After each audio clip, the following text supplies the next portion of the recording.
আৰু বিৰোধী মিত্ৰতাক লৈ গৌৰৱ গগৈ আশাবাদী হলে অখিল গগৈৰ বিস্ফোৰণ। কংগ্ৰেছৰ দাদাগিৰি ৰাইজৰ দলত নচলিব।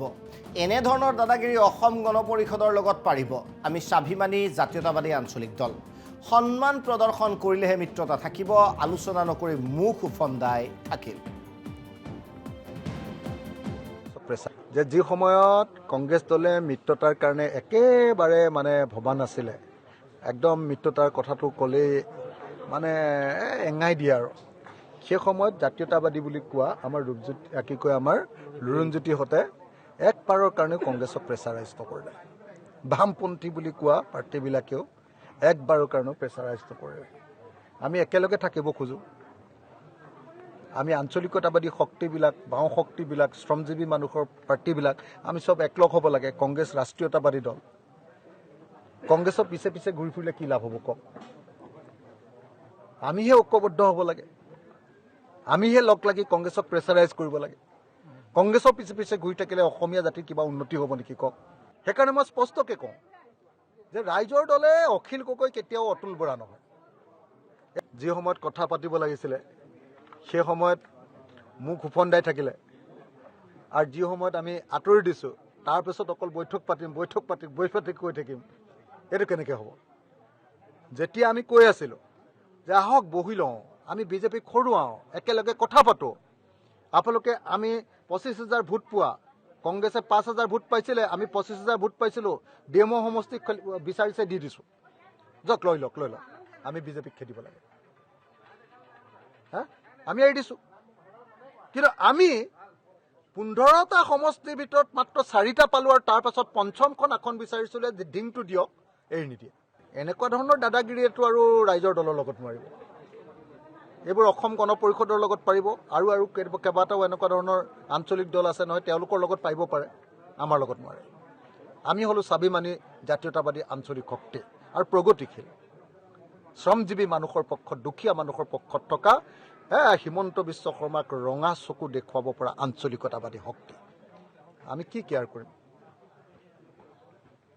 গতিকে এইটো কথা সকলোৱে মনত ৰাখিলে, সন্মান কৰিলেহে বন্ধুত্ব থাকে। ইনচাল্ট কৰিলে, অহংকাৰ দেখিলে।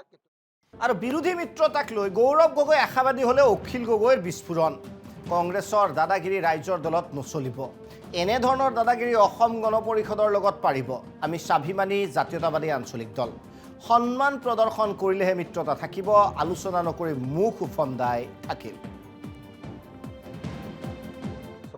যে যি সময়ত কংগ্ৰেছ দলে মিত্ৰতাৰ কাৰণে একেবাৰে ভবা নাছিলে, একদম মিত্ৰতাৰ কথাটো ক'লেই এঙাই দিয়ে আৰু সেই সময়ত জাতীয়তাবাদী বুলি কোৱা আমাৰ ৰূপজ্যোতি কি কয় আমাৰ লুৰুণজ্যোতিহঁতে এক পাৰৰ কাৰণে কংগ্ৰেছক প্ৰেছাৰাইজ কৰিলে। বামপন্থী বুলি কোৱা পাৰ্টিবিলাকেও একবাৰৰ কাৰণেও প্ৰেছাৰাইজ কৰিলে। আমি একেলগে থাকিব খোজোঁ। আমি আঞ্চলিকতাবাদী শক্তিবিলাক, বাওঁ শক্তিবিলাক, শ্ৰমজীৱী মানুহৰ পাৰ্টিবিলাক আমি চব একলগ হ'ব লাগে। কংগ্ৰেছ ৰাষ্ট্ৰীয়তাবাদী দল। কংগ্ৰেছৰ পিছে পিছে ঘূৰি ফুৰিলে কি লাভ হ'ব কওক? আমিহে ঐক্যবদ্ধ হ'ব লাগে। আমিহে লগ লাগি কংগ্ৰেছক প্ৰেছাৰাইজ কৰিব লাগে। কংগ্ৰেছৰ পিছে পিছে ঘূৰি থাকিলে অসমীয়া জাতিৰ কিবা উন্নতি হ'ব নেকি কওক? সেইকাৰণে মই স্পষ্টকৈ কওঁ যে ৰাইজৰ দলে অখিল গগৈ কেতিয়াও অতুল বৰা নহয়। যি সময়ত কথা পাতিব লাগিছিলে সেই সময়ত মুখ উফন্দাই থাকিলে, আৰু যি সময়ত আমি আঁতৰি দিছোঁ তাৰপিছত অকল বৈঠক পাতিম কৈ থাকিম, এইটো কেনেকৈ হ'ব? যেতিয়া আমি কৈ আছিলোঁ যে আহক বহি লওঁ, আমি বিজেপিক হৰুৱাওঁ, একেলগে কথা পাতোঁ, আপোনালোকে আমি 25,000 ভোট পোৱা, কংগ্ৰেছে 5,000 ভোট পাইছিলে, আমি 25,000 ভোট পাইছিলোঁ, ডিএমঅ সমষ্টিক বিচাৰিছে দি দিছোঁ, যাওক লৈ লওক, আমি বিজেপিক খেদিব লাগে, আমি এৰি দিছোঁ।